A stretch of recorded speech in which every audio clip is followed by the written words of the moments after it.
जय हिंद, नमस्कार आप सभी को। कैसे हैं आप सभी? तो आज डिस्कस करते हैं आशीष अरोड़ा सर के पीडीएफ के कुछ क्वेश्चन एसआईसीआई के ऊपर बेस रहेंगे। ठीक है, सो देखते हैं, उनकी प्रैक्टिस करते हैं। Medium easy to moderate question है, आरआरबी पीओ और आरआरबी क्लर्क लेवल के क्वेश्चन रहेंगे। ठीक है, तो लेट्स सी कि क्या है क्वेश्चन के अंदर। देखो, an equal sum is invested for 6 years in a scheme. ठीक है, ध्यान दीजिएगा, इक्वल सम है।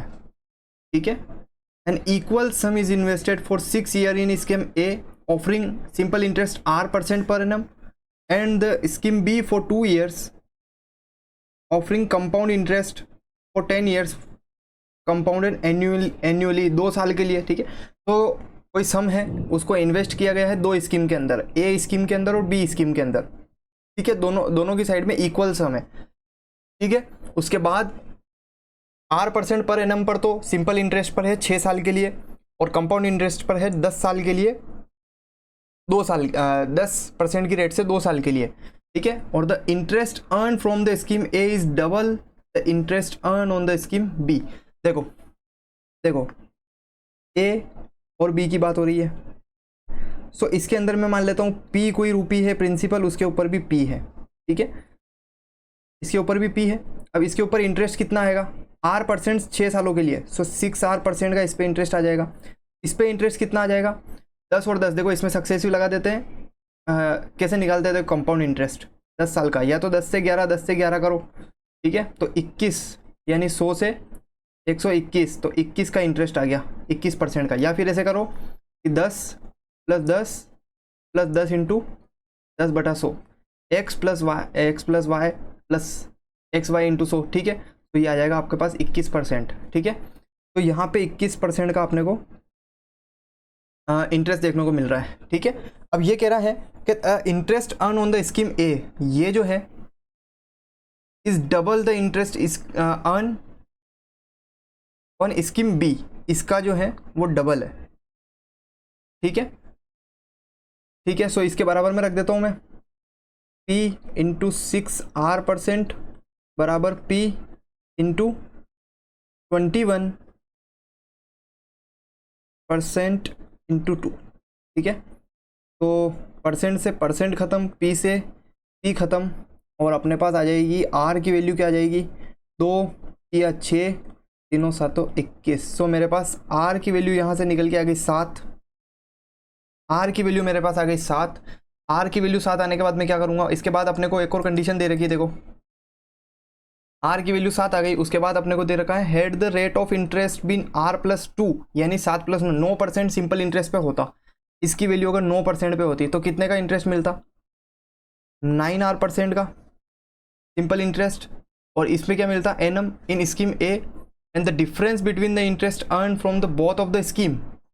ठीक है, बोथ ऑफ द स्कीम कितना हो जाता? ये यहाँ पे 9 साल के हो जाएगा ना, 9 छंग 54% का इंटरेस्ट इससे मिलता ए पे। 6 साल के लिए अपने पास 9% की इंटरेस्ट पे 54 पे इस पे मिलता, और the difference between the interest earn from the both of the scheme is इतना। और इससे कितना मिल रहा था? 21%। बेस वैल्यू तो दोनों की सेम ही है ना, बेस वैल्यू तो दोनों की सेम ही है, तो डायरेक्ट इंटरेस्ट का परसेंटेज निकालो। उसकी वैल्यू मेरे को दे रखी है कितनी? 8250। इनका डिफरेंस जो होगा वो दे रखा है, 54 में से 1 जाएगा 3, ये 33% की वैल्यू मेरे को दे रखी है। पी का 33% मेरे को दे रखा है कितना? 8250। तो काट लेता हूँ इसको, 11 × 33, 11 × 77, 55 और 25। ठीक है, और यहाँ से परसेंट जो है वो उधर चला जाएगा तो 00। ठीक है, तो P की वैल्यू मेरे पास कितनी आ गई? 25,000। ये एक का आया है, तो क्या पूछ रहा है? What was the sum invested in each of the scheme के अंदर, तो 25,000 ही है, तो अपने पास 25,000 ऑप्शन में कहाँ है? ये रहा, 25,000 इसका आंसर हो जाएगा। और अगर पूछा होता टोटल कितना है, तो टोटल हो जाता अपना 50,000। ठीक है, टोटल 50,000 हो जाता। पहले अपन ने क्या किया? P लिया। ठीक है, उसके बाद इसका 6R% निकाला सिंपल इंटरेस्ट पर, इसका कंपाउंड इंटरेस्ट 21% हो जाता। इन दोनों का जो बराबर है, इसका 2 गुने के बराबर ये है, तो इससे मेरे को R की वैल्यू मिल गई। R की वैल्यू मेरे को मिली 7। अब ये कह रहा है कि आर प्लस 2% की रेट, यानी 9% की रेट पर फर्स्ट वाली स्कीम, ए वाली स्कीम के अंदर 9% की रेट पर। तो इसका टाइम कितना था अपने पास ए वाली स्कीम के अंदर, 6 ईयर्स का। तो 9 छंग 54% का इंटरेस्ट यहाँ पे मिलता और 21 का यहाँ पे मिल रहा था। इन दोनों का डिफरेंस दे रखा था और सम दोनों के लिए सेम था, पी इसके लिए भी था और पी इसके लिए भी था। तो अपन ने डायरेक्ट इसका डिफरेंस ले लिया, ठीक है। नेक्स्ट क्वेश्चन पे चलते हैं। A businessman invested in 2 types of simple interest bearing securities S1 and S2। He invested, देखो S1 और S2 से 2 सिक्योरिटी के अंदर इसने इन्वेस्ट किया है। He invested in S1 at the rate of 6% पर annum and 7% per annum for the S2, ठीक है। इन दोनों में S1 में 6% की रेट पर एनम की रेट पर, और S2 में जो है वो 7% पर एनम की रेट पर। आफ्टर 2 ईयर्स, 2 साल के बाद, ही अर्न 354 रुपये उसने कमाए हैं। अर्न का मतलब हो जाता है कि उसने इंटरेस्ट लिया है, ठीक है। अर्न का मतलब हो जाता है उसने इंटरेस्ट लिया है, ठीक है। इंटरेस्ट इतना आया है, अर्न किया है उसने 1/4 ऑफ द, ये देखो लास्ट के अंदर दे रखा है, लास्ट की लाइन देखो, लास्ट के अंदर से अपने को S1 S2 का रेशियो मिल जाएगा। 1/4 of the amount invested in S1, यानी S1 का 1/4, let me change the pen, S1 का 1/4 जो है वो किसके इक्वल है, is equal to the 1/5 of the S2। S2 के 1/5 के 5 के बराबर है। तो S1 और S2 का मेरे पास रेशियो क्या आ जाएगा, 4 और 5 आ गया। तो मैं इसको 4K और 5K मान लेता हूँ, ठीक है। अब ये कह रहा है कि S1 के अंदर तो कितने का इन्वेस्ट हुआ है, S1 और S2, ठीक है। S1 के अंदर इन्वेस्ट किया है अपन ने 4K का, ठीक है। वो भी कितने की रेट से, 4K का इन्वेस्ट किया है 6% पर एनम की रेट से, 2 ईयर्स, 6 दूनी 12%। और इसमें कितना हो जाएगा 5K की रेट से, 5K इसका प्रिंसिपल हो गया, उसमें कितना है परसेंटेज, 7 दूनी 14% की रेट से, ठीक है। और इन दोनों को अर्न किया है उसने टोटल कितना, 354, इन दोनों का अर्न किया है। तो इससे कितना अपने पास इंटरेस्ट आ रहा है, 12 चौक 48 के परसेंटेज कितना आ रहा है, और इससे कितना आ रहा है 14 चौक 14 पंजे 70 के परसेंटेज, इतना आ रहा है। तो टोटल कितना इंटरेस्ट आ रहा है अपने पास, 118 के परसेंटेज इज इक्वल टू, अपने पास कितनी है वैल्यू, 3, 5 और 4।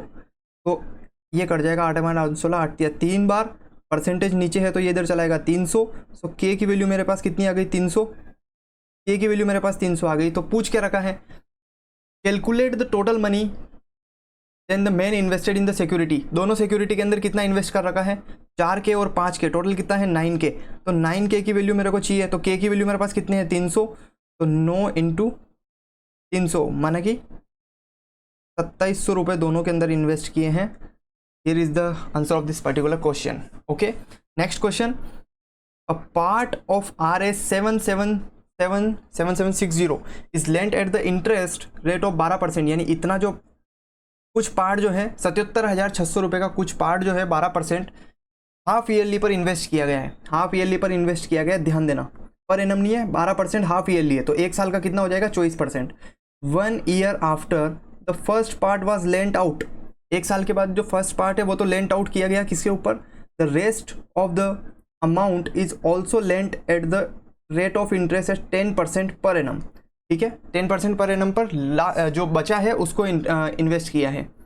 After 3 years from the time when which was the first part was lent out, देखो यहाँ पे जो फर्स्ट पार्ट है वो तो टोटल 3 साल के लिए इन्वेस्ट हुआ है, लेकिन जो सेकंड पार्ट है ना, सेकंड पार्ट रिमेनिंग वाला जो पार्ट था, द रेस्ट पार्ट, ये 2 साल के लिए इन्वेस्ट होगा, क्योंकि 1 साल का तो इसका टाइम हो गया, उसके बाद इसको the rest part of the amount also lent in the business 10% per annum after 3 years from the business, 3 year from the time when first part was lent out, the ratio of the interest obtained, यानी दोनों से जो interest अपने को प्राप्त हुआ है from the first part and that from the rest of the amount becomes 5/4, 5 और 4 का रेशियो दे रखा है।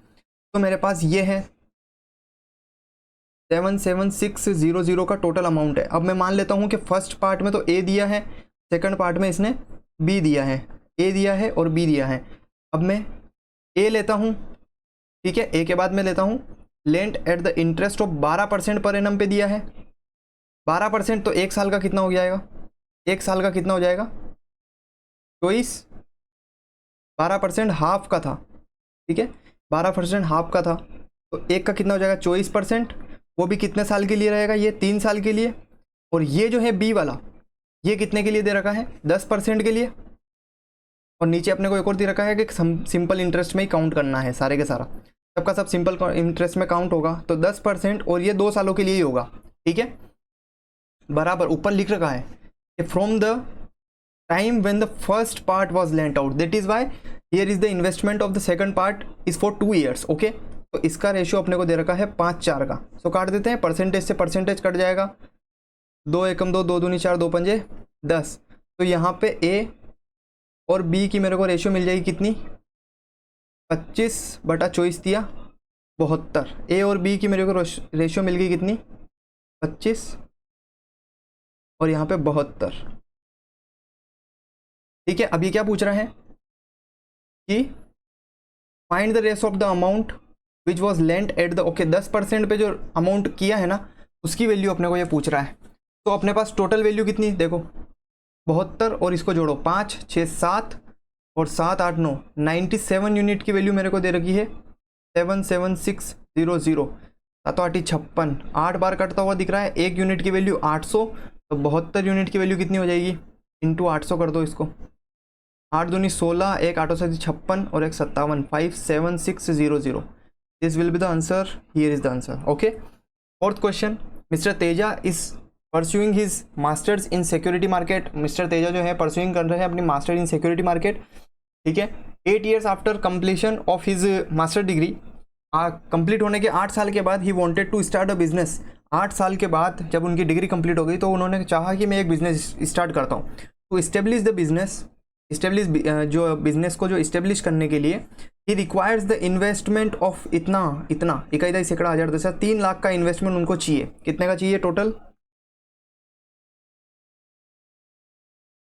3 लाख, इकाई सैकड़ा हज़ार 3 लाख का इन्वेस्टमेंट उनको चाहिए, which is expected to give him return of 6% compounded annually, ठीक है 6% तो एन्युअली उनको देगा, क्या एन्युअली कंपाउंड देगा, ठीक है।